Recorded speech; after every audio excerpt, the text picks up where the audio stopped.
लेकिन भारत ने अपनी ताकत मनवा ली है। अब मैं आपको बता दूं, यूरोपियन यूनियन के साथ जो माहिदा हुआ है, उसके बाद यूरोपियन यूनियन ने जुमला क्या कहा है, उसका गौर कीजिए। वो ये कहते हैं कि आज हम ये कह सकते हैं कि भारत और यूरोपियन यूनियन मिलकर दुनिया तारीख रकम कर दी हमने, ये वो ये कह रहे हैं। इससे पहले चीन, जिससे कि उनके ताल्लुकात अच्छे नहीं है, चीन ने उसको ब्रिक्स में भारत को शामिल किया, पाकिस्तान को नहीं किया। मगर चीन ने अभी चंद रोज पहले ये कहा कि भारत जो है हमारा एक दोस्त मुल्क है। अमेरिका ने उससे पहले कहा था कि भारत और अमेरिका मिलकर दुनिया बदल सकते हैं। इस वक्त दुनिया की पांचवी बड़ी मईशत है और इंतहाई तेज रफ्तारी से वो तरक्की कर रहा है। इसलिए चाहे अमेरिका हो, चाहे यूरोपियन यूनियन हो और चाहे चीन हो, तीनों ये चाहते हैं कि भारत के साथ ताल्लुकात बढ़ाएं। मिले ना मिले, ये जो मदर ऑफ ऑल ट्रेड जिसको कहा जाता है, इसने इंडिया के साथ जो ये सारा कुछ हुआ है, वो पाकिस्तान तो बहुत पीछे रह गया। अब ये कितनी बड़ी कामयाबी है इंडिया की और कितनी बड़ी डील है, इस पर जो अमेरिका के ट्रेड रिप्रेजेंटेटिव हैं मिस्टर गियर, वो क्या कह रहे हैं? वो कह रहे हैं कि India has come out on top in this deal, they get more market access and immigration to Europe, India is going to have a heyday with this. नमस्कार दोस्तों, जय हिंद। दोस्तों, भारत ने ईयू से ट्रेड डील करके पूरा का पूरा जियोपॉलिटिक्स का गेम ही बदल डाला है, यह कहना है पाकिस्तानी मीडिया का। पाकिस्तानी मीडिया का कहना है कि जिस ट्रम्प की हम इतने महीनों से चाट रहे थे, वहाँ से हमें कोई फ़ायदा नहीं मिल रहा।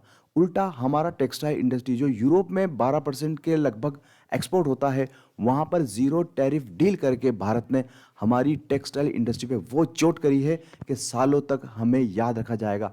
हमारे यहाँ 10 लाख नौकरियों के ऊपर संकट आ गया है। हमें भारत से झगड़ के क्या मिला? उल्टा भारत ने ही उसकी ताकत के हिसाब से गेम बदल के हमारा पूरा गेम ही बजा डाला है।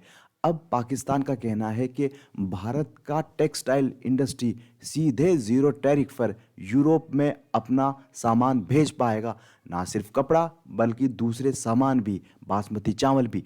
और हम यह सब करने में नाकाम रहे। उल्टा जिस ट्रम्प की हम इतने महीने भर से चाट रहे थे, उस ट्रम्प ने हमारे लिए कुछ नहीं कहा। उल्टे अमेरिका भी अब बैकफुट पर जा चुका है। अमेरिका ने दावा किया है कि जो खाम रूसी तेल है वो भारत के जरिए यूरोपीय मंडियों तक पहुंचा है। इस मामले की अगर हम बात करें तो हकीकत इसमें क्या है कि सारी तौर पर, और दूसरा भारत और यूरोपीय यूनियन के जाती ताल्लुकात पाकिस्तान की बरामदात और मैशत पे बिल वास्ता कोई इससे ताल्लुक रखते हैं या असर डाल सकते हैं?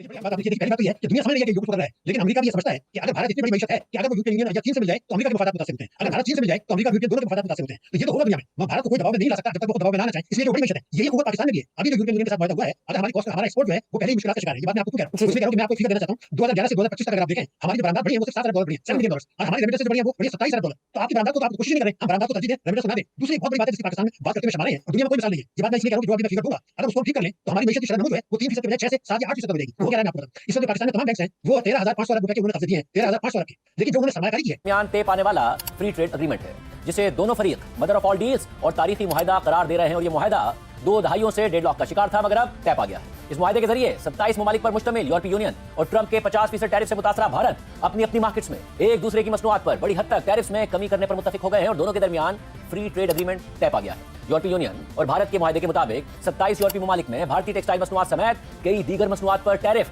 बतदरीज जीरो कर दिया जाएगा और कई अशिया पर टैरिफ में 99% तक कमी कर दी जाएगी। और बदले में भारत मारूफ यूरोपीय ब्रांड्स की गाड़ियों पर टैरिफ 5 साल में 110% से कम करके 10% तक ले आएगा, जिससे वॉक्सवैगन, रेनॉल्ट, मर्सिडीज बेंज और BMW जैसी यूरोपीय गाड़ियां भारत में सस्ती होने जा रही हैं। साथ ही भारत में इंपोर्ट होने वाली यूरोपीय मशरूबात पर भी टैरिफ्स में बड़ी कमी कर दी जाएगी और खदशा है कि यूरोपीय यूनियन और भारत के दरमियान इस ट्रेड डील के असरात पाकिस्तानी मईशत पर पड़ेंगे और खासतौर पर पाकिस्तान की टेक्सटाइल इंडस्ट्री मुतासिर होगी और उसे यूरोपीय ममालिक में सख्त मुकाबले और हालात का सामना करना पड़ेगा।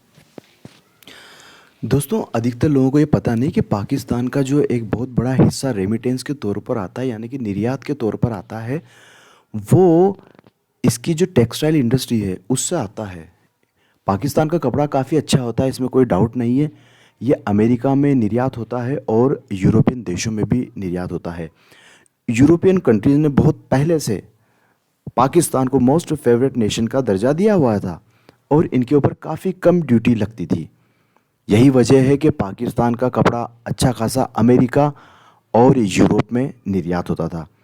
पर भारत ने ज़ीरो टैरिफ पे जब ये डील की है तो भारत का जो टेक्सटाइल इंडस्ट्री है उसके बहुत अच्छे नतीजे जल्दी ही सामने आएंगे, क्योंकि 0% टैरिफ पे जाहिर है यूरोप में जब वो माल जाएगा तो वो काफ़ी सस्ता होगा पाकिस्तान की तुलना में।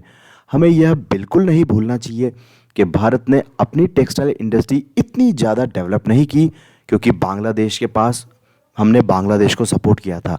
पर चूँकि बांग्लादेश भी एक सांप निकला, एक सपोला निकला, बिल्कुल पाकिस्तान का ही बगल बच्चा निकला, और उसने हमारे खिलाफ ही एक युद्ध छेड़ दिया, जबकि हम उसको कपास सस्ता अवेलेबल करवाते थे, काफ़ी चीज़ें बिजली वगैरह हम सस्ते में अवेलेबल करवाते थे।